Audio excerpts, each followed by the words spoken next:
हम आ चुके हैं इस सीरीज के फाइनल एपिसोड पर। ये पूरी सीरीज इस लास्ट एपिसोड को बनाने के लिए थी, क्योंकि अगर इस एपिसोड में बिना कॉन्टेक्स्ट के बात करते हैं तो किसी को घंटा कुछ समझ में आने वाला है। ये एपिसोड बहुत ही इंटरेस्टिंग होने वाला है। दिल थाम के बैठिए, एपिसोड शुरू करते हैं।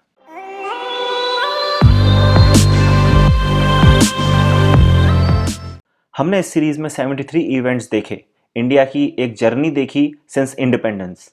अब इस सीरीज में कुछ ऐसे भी इवेंट्स थे जो एक प्रोग्रेसिव इंडिया के लिए बहुत ही अच्छे थे, और कुछ इवेंट्स ऐसे भी थे जो अच्छे नहीं भी थे। तो बात शुरू करते हैं फिल्म से। Mother India best foreign language category में ऑस्कर रनर अप रही थी, वो भी 1958 में। और उसके बाद कुछ खास हलचल ऑस्कर में मचा नहीं पाई इंडियन फिल्म्स। अब ऑस्कर में धूम मचाएगी भी तो कैसे। हमने इतनी कड़क कड़क मूवियाँ भेजी हैं नॉमिनेशंस के लिए, और अभी रिसेंटली 2019 की अगर देखी जाए तो गली बॉय, मैं मानता हूँ कि मूवी बहुत ही अच्छी थी, कॉमर्शियली बहुत ही सक्सेसफुल थी और उसको बनाया भी बहुत अच्छे से था। लेकिन अगर देखा जाए ऑस्कर के पॉइंट ऑफ व्यू से तो क्या वो मूवी कभी ऑस्कर के लिए नॉमिनेशन तक पहुँच सकती थी? I don't think so. Next बात करते हैं स्पोर्ट्स ले लो। हमने अपनी इस सीरीज में बहुत सारे स्पोर्ट्स के ऐसे इवेंट्स थे जिसके बारे में हमने डिस्कशन किया, जैसे फर्स्ट क्रिकेट वर्ल्ड कप जो इंडिया ने जीता था, और जो इंडिया ने फर्स्ट होस्ट किया था Asian games, first gold medal in Olympics by Abhinav Bindra. India hosted Commonwealth game जिसमें 101 मेडल जीते हमारे एथलीट्स ने, और ऑस्ट्रेलिया के बाद इंडिया रनर अप रहा था। और तभी अपने महान नेताओं का कॉमनवेल्थ स्कैम सामने आया था। पता नहीं इन्हें कितना खाने की पड़ी होती है, कितना खाओगे भाई। जब तुम खाना खाओगे हमको भी याद करोगे, हम मच्छर मक्खी से भुजिया बनाएंगे, तुझे रोज खिलाएंगे जब तुम खाना खाओगे।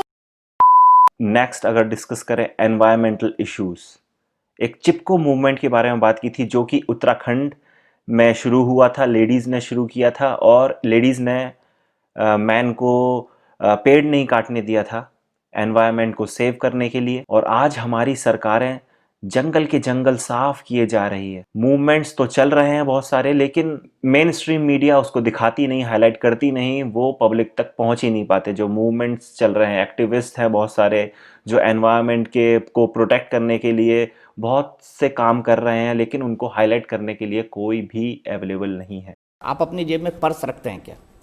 पर्स रखते हैं क्या? बटुआ जिसके अंदर पैसे होते हैं।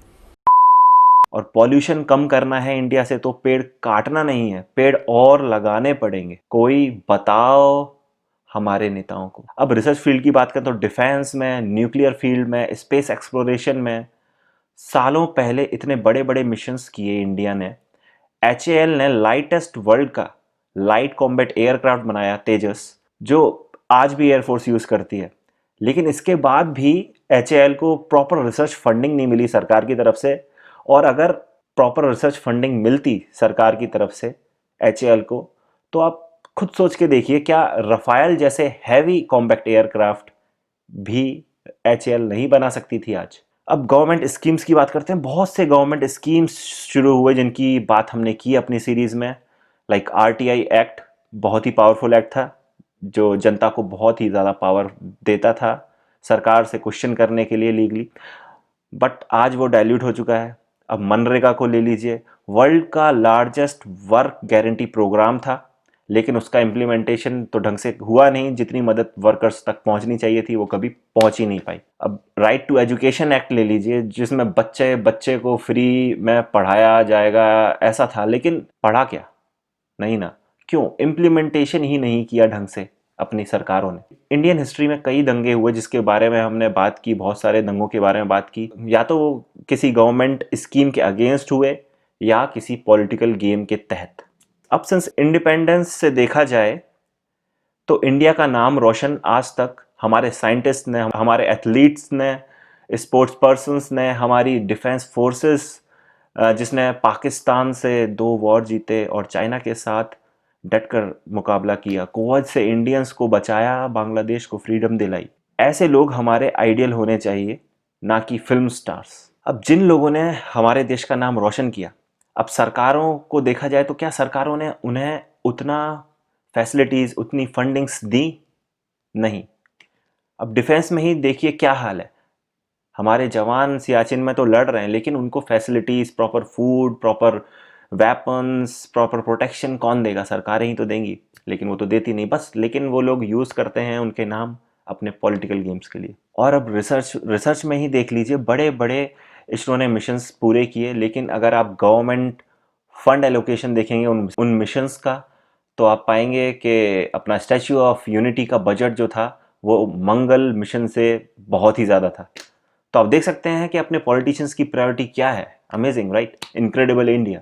अब आते हैं हमारी सरकारों पर, प्रेजेंट या पास्ट या फिर फ्यूचर में जो भी होंगी उनके बारे में बात करते हैं।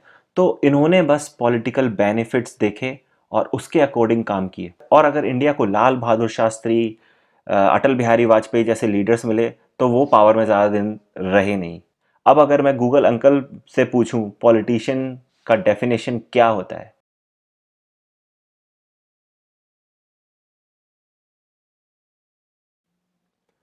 a person who acts in a manipulative and devious way, typically to gain advancement within an organization। ये देखिए, अब किसी भी पॉलिटिशियन को देख लो, ज़्यादातर यही करते हैं। जो नहीं कर पाते वो पॉलिटिशियंस ऊपर ही नहीं आ पाते, जो मैनिपुलेट नहीं कर पाते, जो ढंग से झूठ नहीं बोल पाते, वो ऊपर ही नहीं उभर के आ पाते। उनको ये करना ही पड़ेगा। अब मोदी जी जो आज कर रहे हैं, जो भी स्पीचेस में बोलते हैं, जो भी करते हैं, अब वो उनका काम है। और उनकी स्पीचेस में जो भी वो बोल रहे हैं उनका रियलिटी से संबंध हो या ना हो, doesn't matter, but he is a politician. We have to remember that he is a politician and his job is to manipulate for his own political benefits and he is just doing his job। क्योंकि यही तो काम होता है एक politician का, manipulate करना, झूठ बोलना अपने पॉलिटिकल बेनिफिट्स के लिए। ऐसे लोगों को फॉलो करने में कोई भी दिक्कत नहीं है, बट ब्लाइंडली फॉलो करना इज रॉन्ग। ब्लाइंडली फॉलो करना is not good for the nation, it's not good for your health as well, and that's for sure. और कुल मिलाकर मेरा कहना यह है कि पॉलिटिशियन वही करते हैं जिससे उन्हें वोट्स मिल पाए।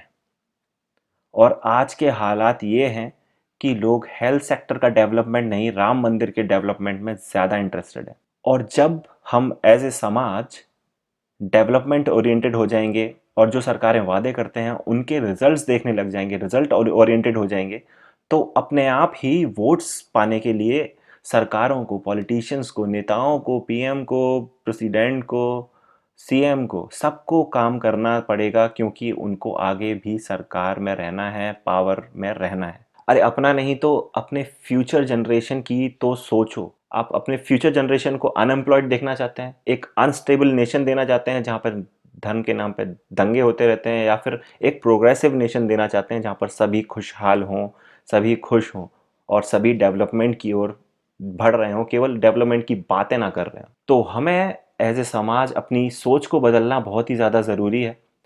देश कहाँ जा रहा है ज़रा सोचने की ज़रूरत है आज। इसी मैसेज के साथ ये एपिसोड ख़त्म करते हैं। पसंद आया तो शेयर करें अपने दोस्तों में, लाइक करें, सब्सक्राइब करें, और अगर पसंद नहीं आया तो डिसलाइक करें और शेयर करें ऐसे लोगों में जो इस वीडियो को डिसलाइक करें। अरे भाई, बदनामी होगी तो क्या नाम ना होगा। चलिए मिलते हैं अगले वीडियो में। Thanks for watching. To watch our upcoming videos, subscribe to the channel and press the bell icon. Please share if you like the video. Thanks for watching.